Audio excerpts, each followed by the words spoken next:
Good evening and welcome into Sports Talk on a Budget. It is November 15th, year of our Lord 2023. Already halfway through November. A lot of things are happening right now, especially in football, both in college and the NFL. Obviously, you can find this show on YouTube under Sports Talk on a Budget, or if you prefer the audio version, it is available on Spotify, Apple Podcasts, Amazon Music, and basically wherever you get your podcasts. With all that being said, let's go ahead and dive into the show. So this is going to be an all football podcast today. No baseball or basketball or anything else. Just all football, both college and the NFL. First topic of the day is going to be my reaction to the college football playoff rankings that dropped last night. Not a big reaction, just a couple of things that I thought were a little bit out of the ordinary, just a little bit eye-opening. And then I will compare the top 10 of the college football playoff rankings to my top 10 rankings. And we'll stay in college football. Some big news dropped this past weekend. Texas A&M decided to fire their head coach, Jimbo Fisher, and pay him handsomely on the way out. We'll get into that and kind of the particulars and the figures of that, and where does Texas A&M go from here, and is that really a top-tier job, and what really makes it a top-tier job. And then next topic of the show, we're going to move to the NFL, and we're going to talk about probably the best story right now in the NFL outside of Josh Dobbs and the Minnesota Vikings, and that is CJ Stroud and the Houston Texans. CJ Stroud is having an unbelievable rookie year, is pretty much the runaway. Might as well just hand him the award, Offensive Rookie of the Year. Talk about him and just the Houston Texans as a whole, and if I really see them as a legit playoff team and a team that might be able to make some noise as well. And then not a very long show today. I'll go ahead and end my show with my third topic. It'll be my Week 11 NFL picks and my Week 12 college football picks. With all that being said, let's go ahead and dive in. So as I mentioned, the first topic of the show is going to be in college football, and it's going to be my reaction to the college football rankings that came down last night. And then I will just kind of do a little bit of comparison between the college football top 10 rankings and my own top 10 rankings. But let's go ahead and react to the college football rankings, and I'll give you their top 10. Their top 10 is Georgia, who moved up to the number 1 spot, moving Ohio State down to number 2. Michigan stays at number 3. Florida State stays at number 3. I'll get to that in a little bit. Washington stays at 5. Oregon stays at 6. Texas stays at 7. And Alabama stays at 8. Some difference at the bottom of the top 10. We have Mizzou moving all the way up, Missouri moving all the way up to the number 9 spot, and Louisville actually staying at the number 10 spot where they were last week. Reaction, we're going to start at the top. Wasn't shocked to see that Georgia took over the number 1 spot over Ohio State. Georgia has looked dominant on Saturday night against Ole Miss, just absolutely hammering Ole Miss. It was tied 14-14, and then Ole Miss didn't score again, and Georgia scored a hell of a lot. I think it ended up being 45-14. So Georgia is probably the most complete team right now in the country, and they look like the Georgia team. Now, their defense isn't nearly what it has been the last 2 years, but their offense, you can argue, is better, and I think it is better. And so now they're more a well-rounded, balanced team offensively and defensively, and that is absolutely scary for anybody who's going to have to play Georgia, whether that's down the stretch here with Tennessee and Georgia Tech and Alabama, or whoever they get in the college football playoffs, because I'm getting the feeling that they're inevitably going to be in the college football playoff. Ohio State, yeah, I think Ohio State, their resume is okay still. The Notre Dame win, like we talked about last week, doesn't look as great after Notre Dame lost to Clemson a couple weeks ago. The Penn State win at home, how great does that win look like? I have kind of mixed feelings on Penn State and how good of a team they actually are. Not about their defense. Penn State has a legit defense, but just other question marks, especially on the offensive side for Penn State. So don't know how great of a win that was, and I think that's why you can drop Ohio State. Georgia the last 2 weeks beat 2 ranked teams, beat a team that was in the top 10 in Ole Miss last week and a team that was in the top 15 the week before in Missouri. And we saw what Missouri turned around and did to Tennessee, even though I think Tennessee is grossly overrated at 18 in the college football playoff rankings. I don't know how Tennessee is ranked at all, let alone in the top 20, but that's a conversation for another day. I think that'll take care of itself, as I think Georgia goes into Neyland Stadium this weekend and takes care of Tennessee, and Tennessee should drop out of the rankings. But like I said, not a huge shock that Georgia went up to number 1. The thing I thought that was going to happen that didn't happen, that'll eventually play its way out but didn't happen, I thought Washington was going to move up to number 4 and Florida State was going to move down to number 5. Washington now, they have obviously the win over Oregon at home. They beat USC on the road. They beat an Arizona team on the road. That win we thought was not a great win back then, but looks even better and better each week. And then Utah home last week. Say what you want about Utah's offense. That's a good win. And Florida State's best wins are LSU, who is a 3-loss team, and Clemson, who is a 4-loss unranked team, and a Duke team that has basically fallen off the map at this point. So I think Washington has better quality wins over Florida State. And Florida State did not look good last week at home against Miami. Yes, I understand that's a rivalry game, but they had a freshman quarterback making his 2nd overall start, and he let's be honest, he did not play well. At least throwing the ball, he ran the ball decently, the freshman quarterback for Miami, but he did not play well throwing the ball. And Florida State was given opportunities to put that game away and just never did. And it ended up being a last possession game. If Miami's able to go down and score and send this game to overtime, who knows what happens? Freshman quarterback gets hurt for Miami. Tyler Van Dyke is put back as the starting quarterback for the last drive. He throws in an interception. So who knows? But not a good showing from Florida State. Florida State has a pretty clear path. If they win out, I don't think it's going to be an impressive resume, but an undefeated conference champion and a Power 5 conference championship at that. They'll be in the college football playoff. So this will play out. Washington wins out and wins the Pac-12 championship undefeated.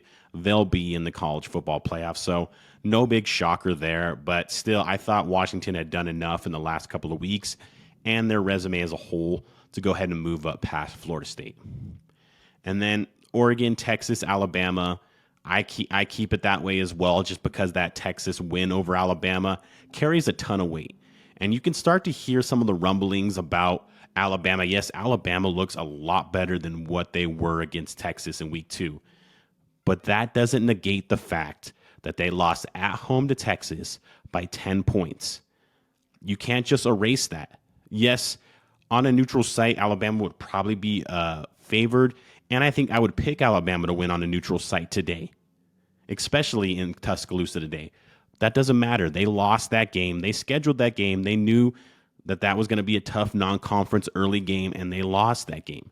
But you hear a lot of rumblings about, oh, well, the head-to-head shouldn't matter that much. The head-to-head is the number one factor when you're comparing teams, is head-to-head. I'm sorry. What is another factor other than seeing these two teams play on a field and play on a home field in Alabama's case and lose that game by double digits? But like I said, you hear a lot of rumblings about Alabama. This will be interesting to see if Alabama is able to beat Georgia at the end of the year. Texas takes care of business, wins the Big 12 as a one-loss team. Who gets in? If it comes down to those two for a 4 spot or something like that, who gets in? I have a weird feeling that it's going to be Alabama. I wouldn't have Alabama in. I would have Texas in. But I have a weird feeling it would be Alabama, and it seems to be that's kind of trending in that direction. So I don't think that should be the case, but we'll see. And then you see that number 9 slot, Missouri. Now, Missouri looked great against Tennessee at home, but what is Tennessee? Tennessee is the most overrated team in the country right now. They shouldn't be ranked in the AP where they're at, and they should definitely not be ranked at number 18 or in the college football playoff poll at all. They have no good quality wins, and they have bad losses. That road loss where they got hammered by Florida, I think that was in like week 3 or 4. That is a bad loss. Florida is not a good team. So Tennessee should not be in there. So yes, Missouri did hammer Tennessee at home, but what is Tennessee? But here is the underlying thing that's happening right now. And Joel Klatt talked about it earlier on his podcast, or I think it was this morning that he talked about it on his. You feel that SEC bias just creeping up again, and kind of rearing its ugly head like it seems to do every single year at this time. Now, yes, the SEC is the best conference in college football and basically has been since the turn of the century. Not disputing that, not arguing that. That is basically just a fact if you look at the results on the field for the last 20 years. But putting Missouri at number 9 when their last 2 games are, I think, against Florida and I don't remember who their other game is, but they probably will win out. They're actually favored to win out. Bolsters Georgia's resume and bolsters the conference resume. Because if you look at these rankings, the SEC is the only conference in the country that has 3 ranked teams in the top 10. Could have been Penn State in the top 10. I don't think Penn State's that good. I wouldn't have had Penn State, and I don't have them in mind. It could have been Oregon State in the top 10.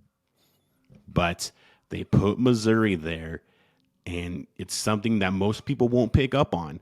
But I pick up on it knowing that you could feel that SEC bias just kind of creeping in. And that's what happens when you get Missouri that moves from, 12 or 14 all the way up to number 9 by beating an average at best Tennessee team at home, because they kept Tennessee at number 18. So now that the conference with the most ranked teams in the college football playoff is who? Of course, it's the SEC, even though Tennessee has no business being ranked in either the AP or the college football playoff. Louisville at 10, they struggled last Thursday night against a bad Virginia team. I may have had Oregon State there instead of Louisville, but either way, like I said, not a huge reaction, but you just see some of those tendencies there, and just you can see some of the inconsistencies with the committee across the board, and it just seems to be the case week after week. They like resume here, they like head-to-head here, they like eye test here. What is their criteria? Who knows? It's just a bunch of ADs and former players and former coaches and all together on a committee, and it's basically like 14, 15 different opinions, and then they try to come together on 125 team ranking. So this is what you're going to get when you have that kind of setup. It is what it is. Now let's go ahead and look at my rankings. My rankings go like this. I have Georgia number 1, Ohio State number 2, Michigan number 3. So we're the same with the top 3. The difference I have Washington at number 4. Florida State fills out the top 5. Oregon at 6. Texas at 7, Alabama at 8. Now, I know I just made a big stink about Missouri at number 9, but I actually do have them as my number 9 team. Oregon State is my number 10 team. I don't have Louisville in there. I think Louisville has played a very easy schedule, and they don't really have any main quality wins outside of Notre Dame at home. And that, like we talked about with Ohio State, that win doesn't look as good. So that is my top 10 there. I have Missouri power rated in my top 10. Do I think they should be ranked number 9 in the college football playoff rankings? No, I do not. I do not. But I can see exactly what is going on when that happens, like I said there. And then, we have the Washington and Florida State conundrum. Not a big issue with that. Like I said, that'll play out if both those teams win out and keep handling their business. They'll both be in the college football playoff, and I don't have to worry about that, because Ohio State and Michigan play, so those two teams would just slot up over whoever loses that game. But just watch out for that subtle SEC bias that creeps up every year at this time in the college football playoff rankings. You see it with Missouri, and you see it with Tennessee. If Tennessee gets hammered at home against Georgia, do they keep them ranked because it's number 1 Georgia, or they just kick them all the way out? We'll see. We'll have to go over that next week when those rankings come out, but that's my rankings over here, and then you have the college football playoff rankings over here. Pretty similar, just a little bit different in some areas, but obviously this will change on a week-to-week basis. Haven't had that chaos Saturday. I have a weird feeling that this Saturday may be the chaos Saturday. We have a lot of interesting matchups and teams that are ranked right now that maybe kind of been playing with losing and haven't lost yet, that could lose this weekend. But let's go ahead and move to my other college football topic, and that is Texas A&M firing Jimbo Fisher. And listen to this. Obviously, if you are a college football fan, you've heard these figures and you've heard everything there is to know about what happened here at Texas A&M, but these figures are just unbelievable. Texas A&M will pay Jimbo Fisher $77.6 million in a buyout. How that's going to be paid out is he's going to get $19.2 million this year before the end of the year, and then he's going to get $7.2 million or something like that on a yearly basis until his contract was supposed to be up in 2031. So for the next, for the next 5 years, or for the next 7 years, he is going to get paid out $7.2 million. For you baseball fans out there, And we all know about Bobby Bonilla Day, where he's been getting $1 million. I think it's on like someday in February or January. He gets $1 million every year, and I think it's going to go on till like 2035 or something like that. Now we're going to have a Jimbo Fisher Day. I don't know if it's going to be paid out all on one day or if it's like on monthly sums or how it works out, but $7 million a year he is going to get paid to not coach for their team. Unbelievable. $77.6 million. I mean, he's going to get $19 million before the end of this year. So, and he's already gotten paid his yearly salary of $10 million this year. So he's got $29.2 million this year to coach and a mediocre team that's probably going to be a 7-5 team. Being a college football coach is actually pretty nice. Being a fired college football coach might be the best job in the entire country because of what these kind of buyouts do. But let's just look at Texas A&M as a whole. A lot of people say this is a top-tier job, and I tend to agree, even though they haven't competed as a top-tier program in basically their entire history. The reason it's a top-tier job is everything that you need to be successful at a college football program, Texas A&M has. Whether that's money, Texas A&M has a ton of money from their alumni, oil money, donors. They have a ton of money backing them. Resources. Because of that money, they have every kind of resource you need. Support. They have one of the biggest fan bases in the country. In fact, the 12th man, they have that actually trademarked for Texas A&M and not for the Seattle Seahawks. Strong fan base. We just talked about that. Good recruiting spot. They're in Texas. Texas is one of the biggest recruiting states in the country. They're top 3 along with like Florida, California. You could throw in Louisiana and Georgia. They're right by Louisiana. They're I think the 4th best team ranked in the composite ranking. So that's your roster. So they can recruit. They have facilities. They have one of the top facilities, if not the best facilities in the entire country. They have everything you need to be a successful college football coach and a successful college football program in this day and age. So everything is there. The results have never been there on the field to the level that they put in to the program. But if they can get the right hire, and I know that they've probably been saying that there for the entirety of the program, but if they can get the right coach in there, that could be the springboard, and that could be a job. Like if a Kirby Smart was hired there, he could do what he is doing at Georgia at Texas A&M. If Nick Saban was hired there, he could probably do to some extent, maybe to not the full extent, but to some extent what he's doing in Alabama and what he's done at Alabama at Texas A&M. So who are the right hires? I'm not really going to make a list right now. There's a couple of guys I think that they should go after, guys like Mike Elko. Dan Lanning's not going to happen. You wouldn't leave Oregon for Texas A&M. I know I just said Texas A&M is a top-tier job, but so is Oregon. And Oregon has pretty much all of those same factors as Texas A&M does. So don't know who they go after exactly. There is guys. I don't think they need to go out there and make the sexy hire. Make the hire of a guy who can build a program. Not just a guy, who's the sexy name at the time. A guy who has a track record of building a program and taking that program to the next level. Guys like Mike Elko, Lance Leipold, the coach at Kansas State, Chris Kleinman. Guys like that, I think, could be good hires for this Texas A&M job. With all that being said, let's go ahead and move to the NFL. And we're going to stay in Texas and talk about another team in Texas, and that is going to be the Houston Texans. And mainly we're going to talk about CJ Stroud. CJ Stroud was of course, the second pick in the NFL draft this year, right behind Bryce Young. And CJ Stroud has been unbelievable. And my question is, he's definitely the rookie of the year, at least the offensive rookie of the year.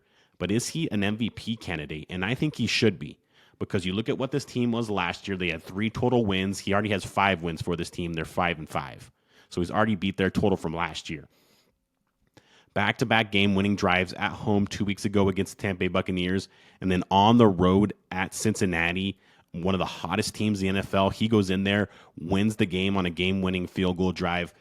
Great game there, and great performance at the end by CJ Stroud. After making a couple of rookie mistakes, still had the poise to go down and make a game-winning drive there.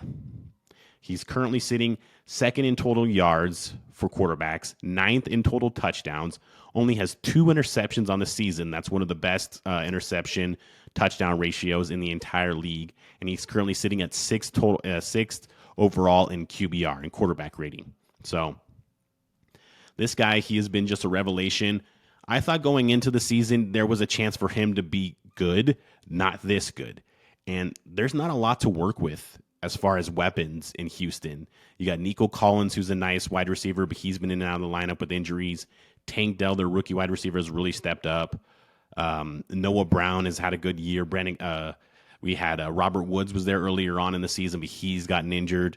Damian Pierce, the running back, has been in and out of the lineup with injuries. So he has been working with injured skill position players and not great skill position players, and he has put up great numbers. And he, like I said, looks like he should be an MVP candidate.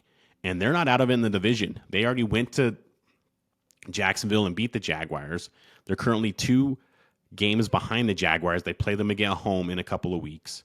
And the Jaguars are a team, they're not a team that's just going to run away with the division and just going to run off a bunch of wins. Now, they did have a decent win streak before losing this past week to the San Francisco 49ers, but they're not an invincible team.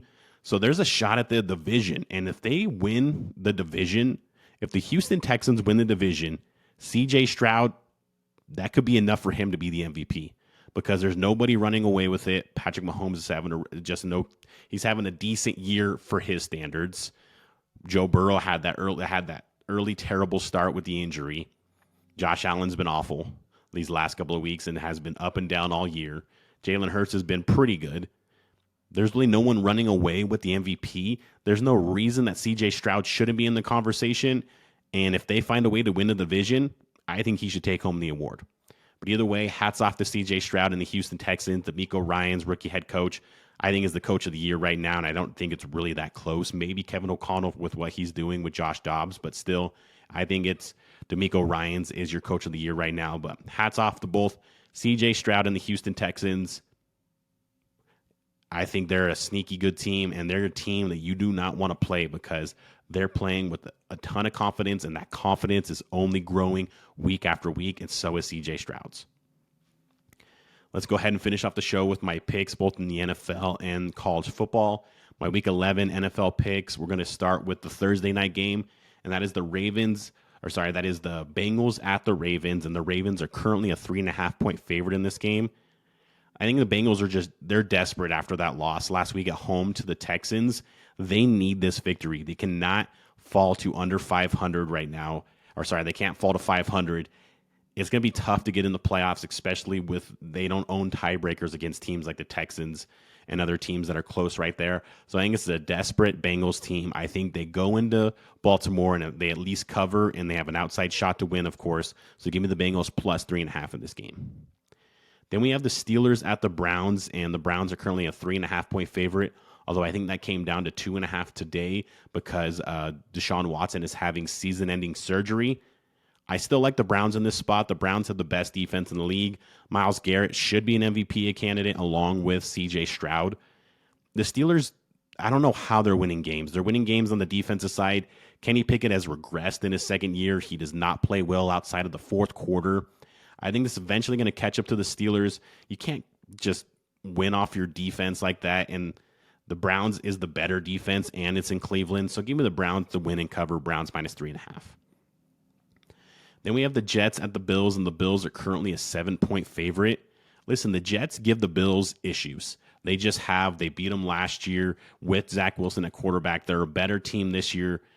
They just give the Bills problems, and the Bills are struggling mightily right now. So I think the Bills probably win the game, but I think the Jets keep it close with that defense. So give me the Jets plus 7 in this game. Then we have the Vikings at the Broncos, and the Broncos are currently a 2.5-point favorite in this game.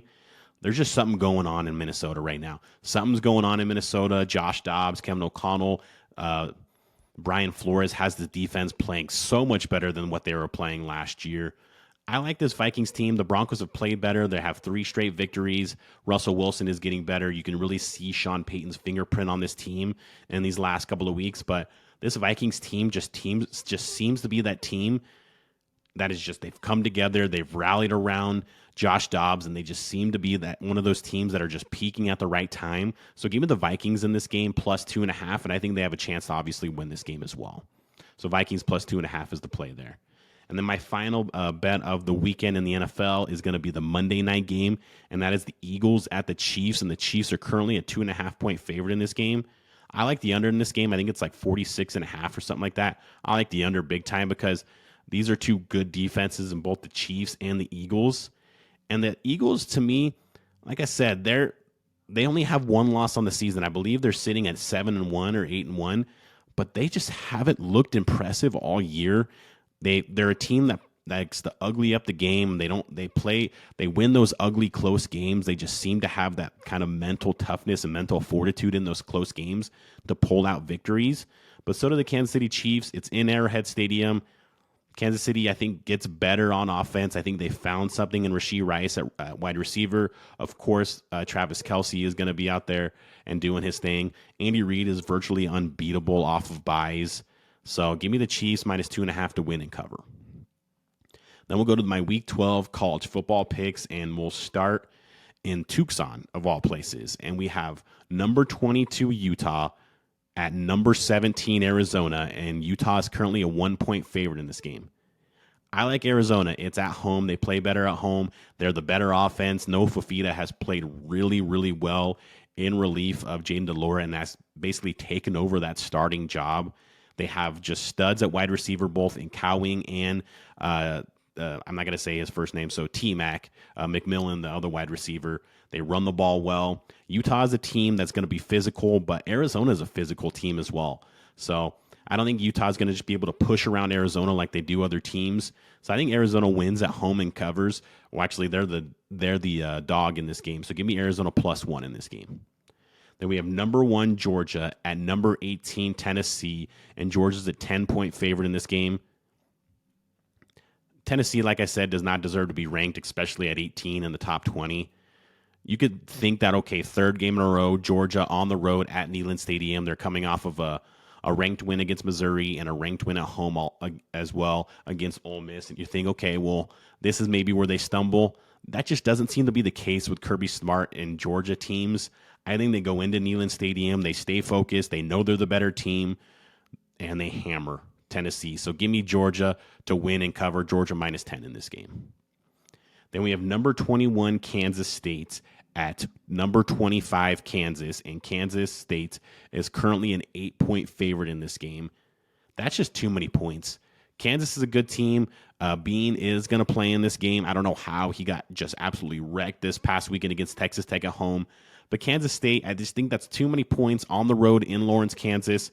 So I think Kansas covers. Give me Kansas +8 in this game. Then we have the game of the weekend, in my opinion, and that is number 5 Washington and number 11 Oregon. Should be number 10, but number 11 Oregon State. And Oregon State's currently a 2.5-point favorite in this game. Washington, their defense is ranked like 102 in the country in total points or yards per game. I'm not sure exactly what metric that is, but it's one of those metrics. But Oregon State is a team. They're susceptible in the secondary. They get after the quarterback, but Washington is a good offensive line. They've only given up 7 sacks all year. That's one of the best numbers in the entire country. I just think this Washington team is too explosive. You have 3 NFL wide receivers and maybe the second or third best wide receiver in the country in Roma Dunze. Michael Penix is one of the most accurate passers I've seen ever in college football. He's just very accurate. He throws a really good ball, and he's throwing it to NFL talents. Oregon State, I think, can try to muddy up this game and ugly up this game a little bit and try to run it down Washington's throat. I think it's going to be a higher scoring game than people are thinking. It's going to be a lot of running too. So look at Dylan Johnson and Martinez for the Martinez for Oregon State to kind of get theirs in this game, because both defenses give up rush yards as well. But I just think Washington seems to be that team they seem to find a way to get victories. So I think they find a way to get a victory in Corvallis. Penix has a good game. They protect him in this game, and I think they walk out of Corvallis with the victory and stay undefeated. So give me Washington +2.5 in this game. And then my final pick of the weekend in college football is going to be in the Big 12, and that is number 7 Texas at Iowa State, and Texas is currently a 7.5-point favorite in this game. Texas has been just kind of playing with disaster these last couple of weeks. They've had big leads and given up big leads in the fourth quarter and almost lost these last 2 weeks. One at home against Kansas State and then on the road at TCU last week. Iowa State's a tough place to play. It's going to be cold. They're loud there. They play good defense, one of the better defensive teams in the Big 12. They play pretty solid offense. They have more of an identity. They like to run the ball more. I think they have a chance to kind of just muddy this game up and ugly this game up against Texas. I don't know if they win the game, but I think Iowa State covers. So give me Iowa State plus 7.5. But if Texas is going to stumble down the stretch, this is where it's going to happen. There is a chance that Texas ends up losing this game, and the Big 12's hopes of getting into the college football playoff are out the window if Texas loses. Texas isn't getting in. Nobody's getting in to the college football playoff out of that league with 2 losses. It's just not going to happen. But those are my picks both in the NFL and college football, and that has been my show. Thank you for watching and listening. Of course, you can watch this show on YouTube under Sports Talk on a Budget, or if you prefer the audio version, you can listen to it on Spotify, Apple Podcasts, Amazon Music, or basically wherever you get your podcasts. And please, on either one of those mediums, like and subscribe to the show. But again, thank you and have a great day.